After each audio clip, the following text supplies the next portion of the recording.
Hey, I'm Dr. Ruth Roberts, the original holistic pet health coach. And today we have a little different guest for you all to enjoy. With me today is a dear friend, Dr. Jenny Tufenkian. Sorry, I'm stumbling already. For those of you that do not know her, she is a licensed naturopathic physician with over 20 years of experience. She specializes in long COVID and myalgic encephalitis, which is the $30 word for chronic fatigue syndrome. Um, and she developed a system to help people address the root causes of chronic fatigue, which I suspect there's a lot of similarities with long COVID, and combining functional medicine with subconscious work to help clients regain energy and vitality. She's very passionate about holistic healing and integrates the entire body, the physical, the mental, and the energetic dimensions to help enhance well-being.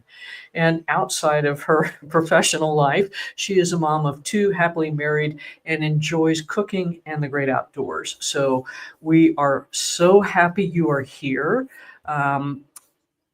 Because this is something that I think so many people struggle with, and they just don't even know where to start because there's so much info. Yeah, absolutely. Thank you so much for having me here. I just love being here with you, Dr. Ruth. Thank you. And And and and yes, it's a growing concern, and which is really I mean it's very hard condition to deal with, and a lot of people are told there are no answers, and that's just not true. There are things that you can do, which is why I'm so happy to be here today to talk about it. well, cool. And the thing that fascinates me is that the symptoms of long COVID, and I said there's maybe a similarity between this and chronic fatigue, are actually what I experienced when I had a very massive mold exposure and had a huge impact on my cognitive abilities. Yeah. But it's like, wow, you mean cold and antihistamines and quercetin help? And in long COVID, and they helped me a lot. So um, let's talk about that a little bit in Sure. terms of where does this stuff come from and how does, so the physical solutions, MDs don't have any solutions for, but how are you able to offer some people some help? Well, I mean, I think taking a step back and talking about what is it, and what is long COVID and what is myalgic encephalitis? Are they the same? Are they different? And I lump them together, and with a little bit of a caveat, in the sense that the long COVID has its own particular uniqueness. Myalgic encephalitis means that big $30 word, which is probably even more expensive word than that, is Yes. it means that there's inflammation in your muscles and in your brain. And it's the term that the rest of the world has been using for this condition for decades. In the United States, we call it chronic fatigue syndrome, which is a terrible name for a condition that ruins lives because it just sounds like you're tired and you should get over it or go to the gym or, eat better or something, and that would take care of it. And it's so much more complex than that.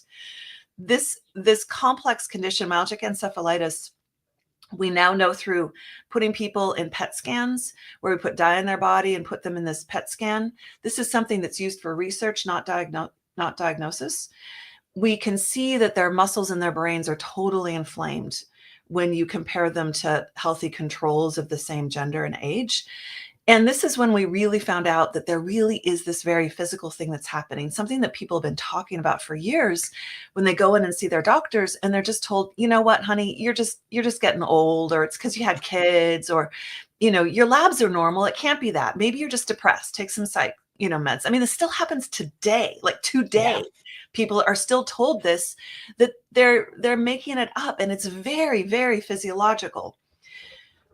And I believe that there are multiple things that can trigger somebody's body go into this dysregulated state. It's a dysregulated immune state that impacts every single system in your body. And it can be triggered by a whole variety of things. And it can be triggered, like for you, this mold triggered you into this pattern. For somebody else, it's getting a virus that will trigger them into the pattern. For somebody else, it's having a deep emotional stress that will trigger them into this pattern.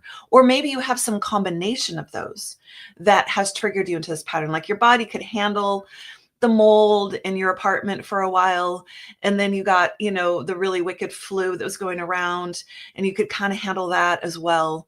But then you went through a really traumatic divorce, and that was just it. That was like, can't, bodies on overwhelm, can't handle, shut down, and then it goes into this kind of altered response. So that's what, so when the pandemic hit, I actually was anticipating we were going to have a second pandemic of chronic fatigue syndrome, myalgic encephalitis.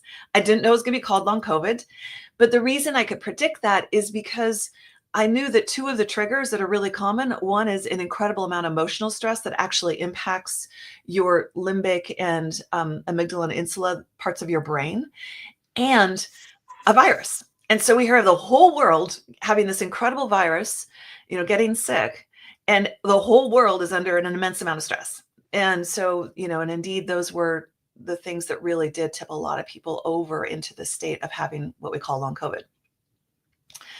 That is crazy. All right, so I'm going to back you up for 2 seconds, and in at the risk of TMI. So the other thing myalgic encephalitis used to be called is fibromyalgia, and so right. Well, And so, actually, or is that a different subset? They still call fibromyalgia, and myalgic encephalitis. I see them as being very similar in terms of what's happening in the body and how they manifest. And they're usually, you may be diagnosed with fibromyalgia, and it's most likely you also have myalgic encephalitis, and you kind of have both of them. It's like it's the inflammation in the muscles and triggering the pain. There's a very slightly different thing that's happening in fibromyalgia because it's so concentrated with those specific points of pain. Most people with myalgic encephalitis, depending on what your triggers are, so people present a little bit differently, which is also so confusing for doctors who only have 7 minutes in this medical model with their patients, Yes. And so some people with myalgic encephalitis do feel a lot of physical pain, where it's sort of that achiness that, you get with the flu, that kind of whole body achy feeling. They'll get that. And other people may not have that with myalgic encephalitis. So not everybody experiences some kind of pain with it. Interesting. It depends on what your triggers are, and it depends on how your immune system is responding to that trigger in terms of how your body is going to be expressing that pattern. Wow, crazy. So really, it's kind of a continuum. That's how I see it. The fibromyalgia, it is a continuum. I really do. And I see people that have chronic fatigue for years or decades, and then it's just like it gets compounded in. And so you have this buildup of toxins in their cells because the body has not been, when that body's in that stress response, the detoxification pathways don't work as well. So you get a backup of all the environmental stuff we all have, the glyphosates, the heavy metals, all of those things, the pesticides, herbicides, they all get stuck in the body and cause this inflammation cycle. There are some papers looking at that there's a bit of an autoimmune thing going on with fibromyalgia at this point. And yet when we really look at what is autoimmune disease, it's not like your immune system is just stupid and started attacking you. I see the autoimmune conditions as being an immune system that's still trying to help you, but there's so much toxicity or something in the cells that's making that it's responding, overreacting to that. And so that's usually a toxin or a virus or something that's stuck in the cells. So that same concept in functional medicine, that if all the firemen are over at this fire, then they can't deal with the other thing that's going on in an appropriate way. Exactly. Yeah. Wow, cool. Yeah. So that makes some total sense. So there you are. So I've had one set of triggers that kicked that off, and then later the mold kicked off a different variation on that continuum. And did you find that many of your patients that you were supporting for long COVID, had they had previous issues kind of along this line, or was this maybe an inciting event for many of them? I'd have to say it's 50-50. And what's really interesting to me is there's a huge amount of people who are young who are getting this long COVID, and they are high school students, they're college age students, and it's just devastating to their lives because you're at this time when you're supposed to be full of energy and life and out there exploring and out with your friends, and you can't function. A lot of these people, they've had to go home, they're on the couch, they're back in their old bedroom and just struggling to get through the day and had to stop their plans to go to school. And for them, it's new. This is a new thing. I mean, there's, whether maybe there was a genetic pattern for maybe something being some sort of autoimmune condition, maybe there was some kind of setup, but for them, this is very new. And it's really kind of, there's a lot going on with these kids where something is making them, it's as if their bodies are 30 or 40 years old in terms of how sick they are. It's the kind of thing we didn't really see. Yeah. And I think that I actually had a great talk with Elisa Song, somebody you and I both know, who's an amazing functional medicine pediatrician. And we were talking about how as the generations have gone through the planet, we just have more and more toxicities.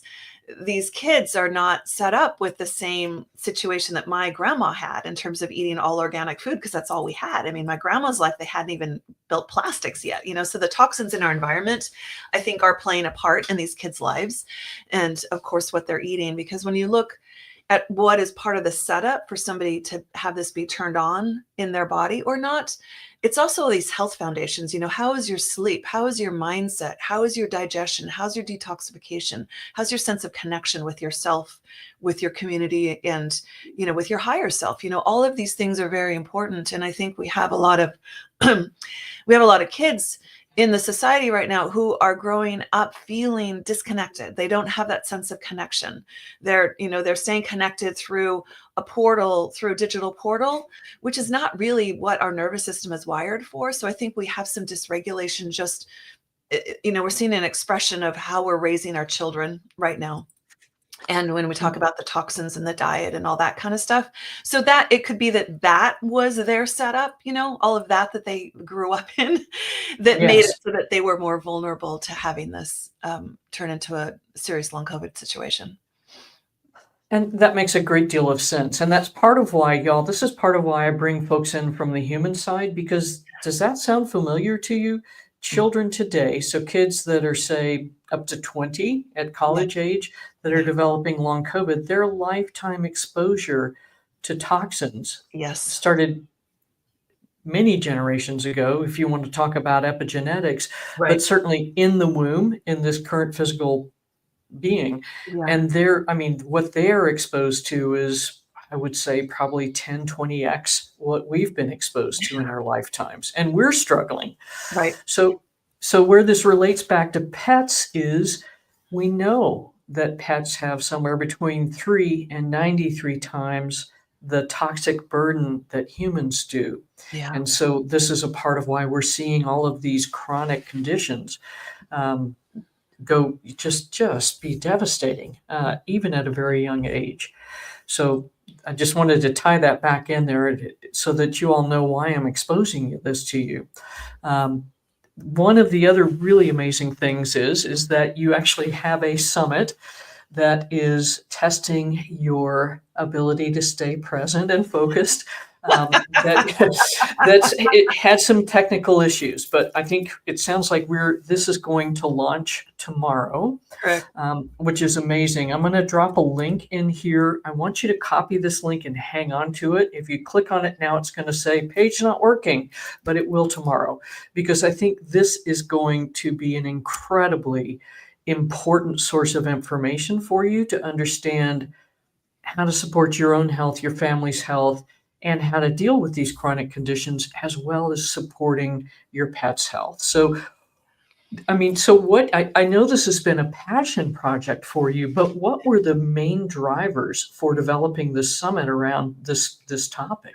Yeah, it's been, it's part of my personal journey. This is a condition that I've had throughout the decades, where I had chronic fatigue syndrome, myalgic encephalitis, and I had to take a year out of medical school. I was in bed with IVs in my arm. They thought I was going to die. I was very, very sick. And it was through that illness that I ended up having this dark night of the soul experience where I came to understand the power of the emotional body and really the energy body as well, and realize that we are so much more than just this physical form, and how much sometimes dis-ease is on this energy level, this emotional level, impacting your physiology, or vice versa. Your physiology is so dysregulated that it's altering your immune system and your energy body. This sounds woo-woo, but we now have research and science behind it. And when the pandemic hit, I did great. I was very healthy until the very end. And then due to a lot of setups I had in terms of my gut and a massive stress I was going through during the pandemic, I know you all had them. We all did. We all did. We all did, like something massive, right? It was huge. And I had the huge one. And so when I got COVID, it did trigger me into getting long COVID. So then I got to experience from the inside what it was really like, which being a doctor is like being a writer, like everything is material. And it really was it was hard, very hard at times. I admit there were times I was just crying as I had my head against the wall. And I also learned so much about what the COVID virus feels like in a body compared to something else. And we're seeing so much mitochondria damage and all that kind of stuff with it. So to be honest, this has been a dream for a very long time to do a summit like this. And when the pandemic hit, I knew we were going to have this long COVID, like I said. And then I was sort of a little bit hopeful that maybe there would be some faster solution to it. And when I saw the evidence piling up that no, the opposite is happening, this is a growing condition. The COVID virus itself is less virulent. It's not a pandemic level anymore, yet we're still getting people every day who are getting long COVID. They just have a mild case, an asymptomatic case, and it triggers long COVID. And there are 400 million people around the world that we know of with long COVID. And that doesn't even count all the people with myalgic encephalitis. And then the real thing, the other piece that I'm drawing this connection to, that I feel like is so important that we all understand the information that's in the summit, is that if you're experiencing brain fog, if you're experiencing fatigue, if you're experiencing that you can't focus on things for quite as long as you used to, this is brain inflammation. And this brain inflammation is what's happening with depression, with anxiety, with myalgic encephalitis, with long COVID, and it's the exact same thing that happens with dementia. So I didn't grow up with people shuffling down the street with Parkinson's. It is another big epidemic issue that we have that's coming right around the corner for all of us. And there's so much that we can do. So if you understand what your root causes are, why did your body get triggered into this pro-inflammatory state? Which health foundations do you need to dial in so that you can feel better, your body can get back regulated and be more in balance? Then you can do so much to get your body back into this regulated state. It's just like what you teach all of us about what to do with our pets. Our pets, they know how to be healthy. Their body wants to be healthy. Everything their body's doing is trying to rebalance, and the same thing's happening to you and your body. And there's so much that you can feel empowered, just like when you listen to Dr. Ruth and all of her coaches, and you feel empowered that you know how to take care of your pets, when they're sick. You can do the same thing for yourself, even in these, or I say especially in these conditions where the conventional model just doesn't fit. It doesn't fit with these complex conditions. So, my why is that I think that we need to be out there in the world. This is a huge time of change in the world right now. It's very intense for everybody in the planet right now. I think we're going through this huge process where lots of things are breaking down, including the medical system. And as hard as it is, the good thing of things breaking down is it's an opportunity to build something new. So this is a time to start thinking about what is it that you want to have in your life. And those of you who are struggling with fatigue, you can't be radiating your light. You can't be doing that thing that's gonna create the world you want to be living in. So my why is so that you can have the tools in your toolkit so that you can get your energy back, so that you can live that life to the fullest. Because I know that's going to light you up, and it's going to light everyone around you, and it's going to be this positive domino effect in the planet. And that's what I think we need right now. Amen, sister. I mean, that's it, right? This is the funny thing about chronic disease. It's a bear to get through. I mean, You and I have both struggled with it, but on the other end, this was our path to creating change in the world and to helping others find their change.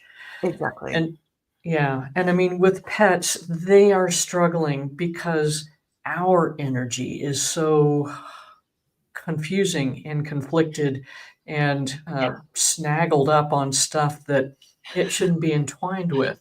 And Right. what you were speaking about earlier, Jenny, I mean, from the Heart Math Institute forward, there is, I mean, it sounds woo-woo crazy, but Right. there is actually documentation. We Yeah. know that the heart, especially when it's healthy, projects an electromagnetic field, which has Yeah. been measured of at Yeah. least 15 feet. Yeah. And so we're entering that field through all sorts of crazy stuff, Right. Wi-Fi, wind turbines, who knows? I don't know. I mean, you can start talking about the tinfoil hat folks, but the truth is that there are things that alter the way that our energy is responding. And Right. if we're not aware of that and being careful to repair it and to keep it in order, then Right. that's where things start getting wacky. And that's when it impacts our pets because they feel us being asynchronous, for lack of a better word, and it makes them feel wigged out. And so then there we both go down the chronic disease path together. So I was smiling because just this week, I have a very cute little Labradoodle, and this week, as you said, there was this huge tech issue. So, here it is. I've been working for, this really intensely for a year to get this summit out. I'm so excited. It's like birthing a baby. Here I am. We're going into labor, and then we find out that no, and it was very, it was very traumatic for me at first when we found out that this tech wasn't working. And there was one of the days when I was not in heart coherence at all. And I left for a couple hours and I came back, and my dog, who's 11 and doesn't usually get into stuff, she had gotten into the recycled plastic where the almond bag was and had just completely destroyed that. There were no almonds in it. She just completely destroyed the bag, came into my office, and she'd found these boxes of Christmas decorations that I was giving to somebody, and had unpacked the whole box, like little tiny pieces of paper with ornaments sitting on the rug, unbroken. And I was like, oh yeah, there's the chaos. Like, she's picking up all of my like, nah, energy, and her body couldn't do anything except destroy all this stuff. And I'm laughing now because it was so interesting.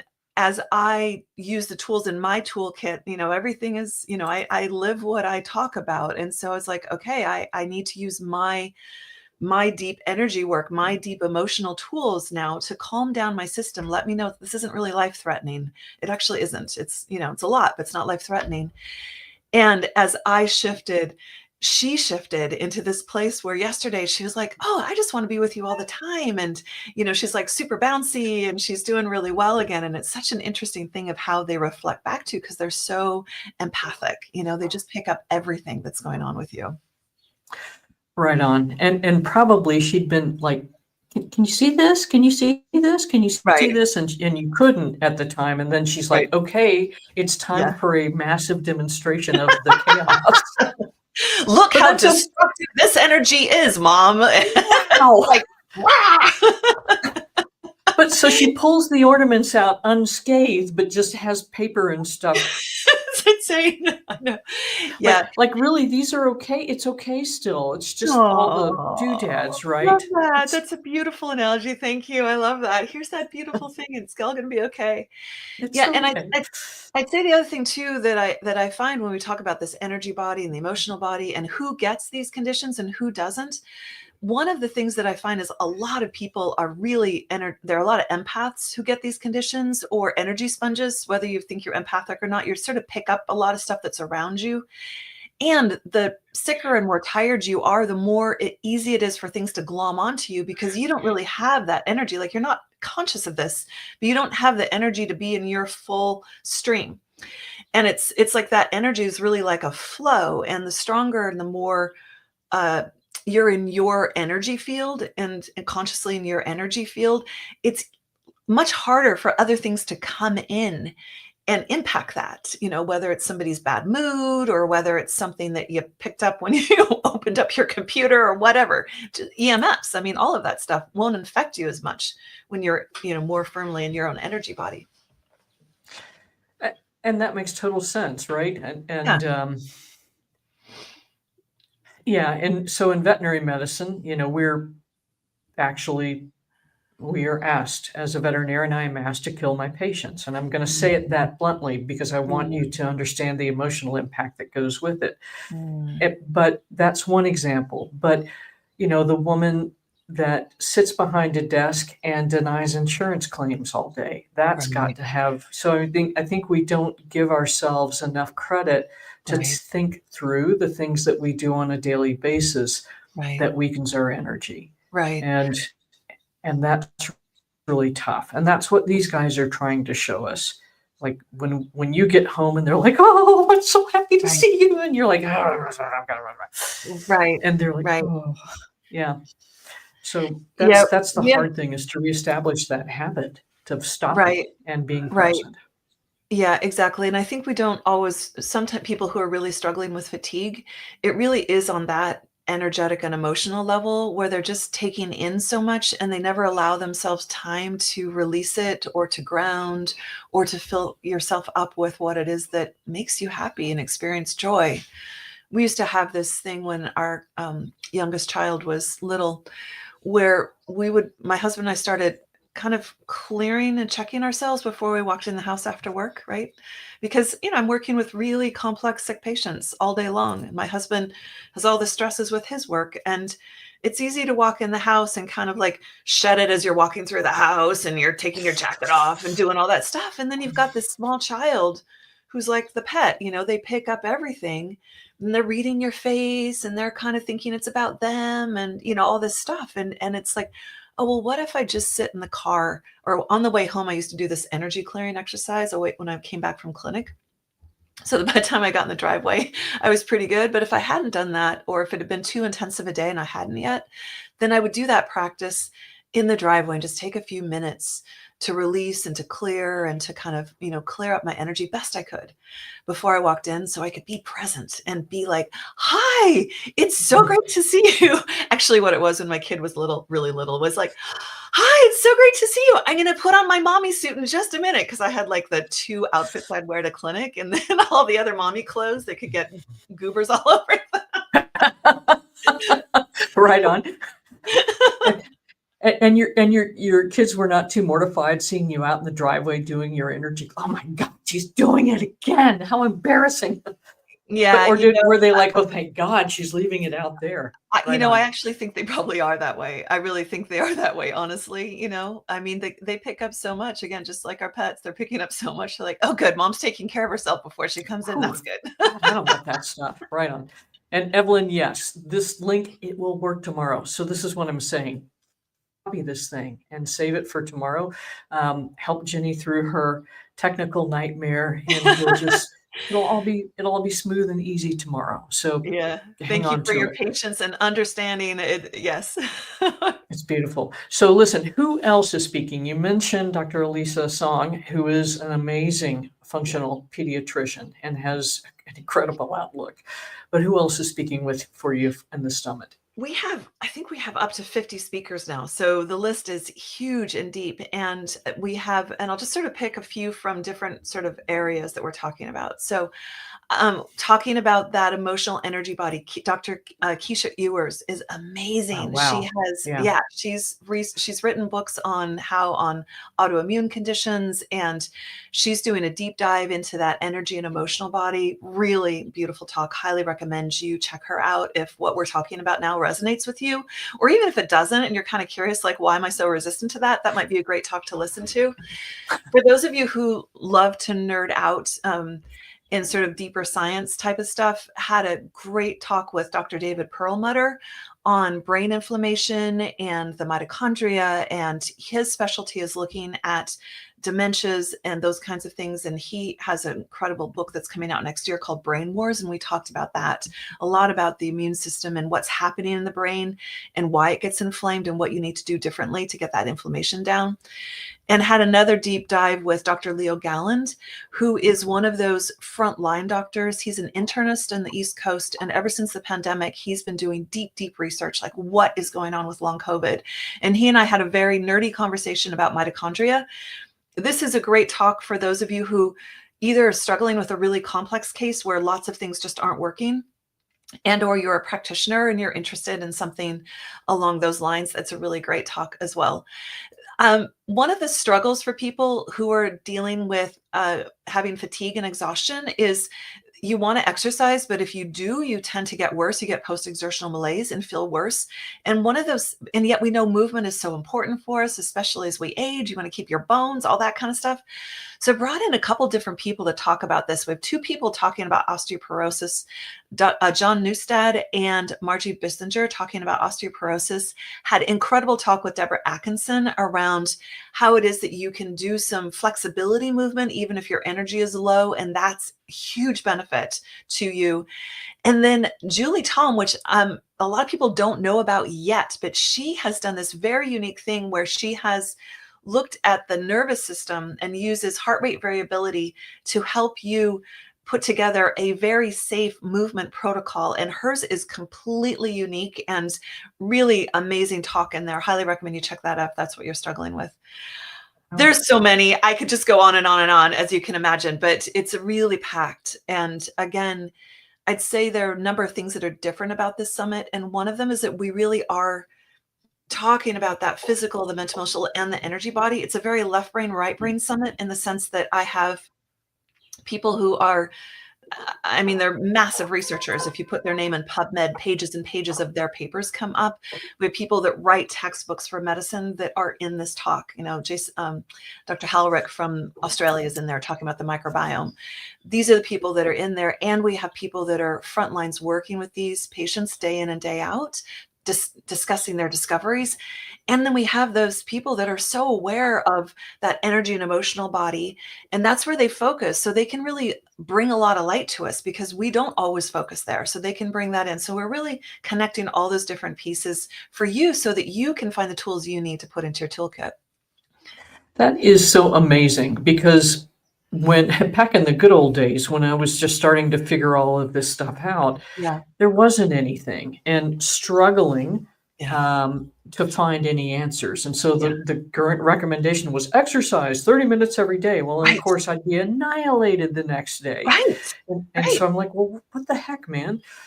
So this is so cool because it is going to be, I think this is going to be such a huge impact. So, and I'm going to drop your website link in here too, where you've got to join the waitlist thing as well. Yes, absolutely. Because I think this is so critical that if you've struggled with this, like Karen, one of my coaches who's been doing this, she thought it was all due to postmenopausal hormone Right. imbalances. Yes. But she is an empath. She's an animal communicator. And so plus, and plus working in situations where they weren't quite being legit and that kind of stuff with what they were doing. And so that's exactly it. You're in a place where your soul knows you're not supposed to be, or you're taking on other people's yuck. So good stuff. And I would say, just like for your coach who was in this situation that wasn't great for her, and then she got this illness, and now I'm sure she's creating this better life for herself. As challenging as these conditions are, just like you mentioned for both of us, my experience is that when you're willing to enter the healing journey, it's like any trip. There are all these unexpected benefits that come from it, and you don't really exactly know where you're going to end up. But the more you're able to invest into taking the steps to address your root causes and your health foundations, and to look at all these different levels of your being and to see where you might be dysregulated, once you enter that path, you begin to change. And often that illness or that sickness or that dis-ease, sometimes it is part of a piece of you that's been knocking on the door saying, I've been trying to get your attention. I've been trying to get your attention. And now I have your attention because actually we want to direct you over into this way. This is kind of the next thing for you to be doing. So, and it's really beautiful to watch that transformation when I'm working with my one-on-one people, to watch that transformation when they just become this whole other person that they expected to be. And you can just see that joy in their eyes. It's really beautiful. I'm sure you're seeing that in your coaches too, as they get to enter this whole new career. They're like, oh my gosh, Dr. Ruth, I didn't know I could be so happy, right? Right on. So, and that's it. I mean, so each There's the old adage of every door that closes means another one will open, and essentially Yeah. that's what this from Yeah. a spiritual and psychological aspect. That's part of what this is. It's like the universe has been, and we don't answer, and so then it's like, fine, I'm getting out the 13-pound sledgehammer to catch your attention because Right. you haven't paid attention. Yeah. Right. Right. Yeah. Cool. Yeah. This has been an absolute fun conversation. I'm gonna again copy this link, check it out tomorrow. It will function. You can sign up. Worst case scenario, head over to Dr. Jenny's site. You can get on a wait list. Yeah. And let me just be clear. The link, when you click on it, it does show up, and actually you can technically sign up, and my team can manually enter you into the summit.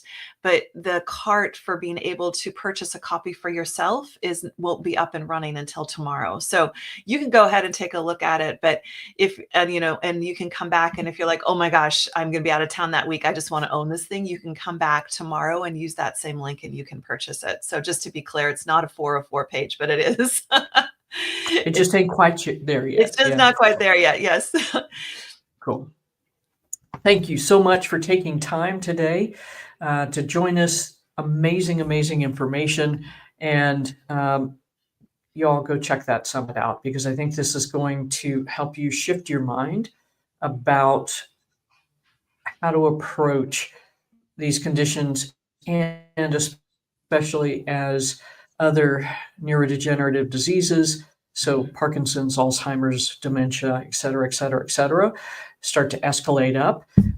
This is your way to have a set of tools available to understand and support yourself or a family member or your dog or your cat, because we're starting to see all of these similar symptoms show up in these guys.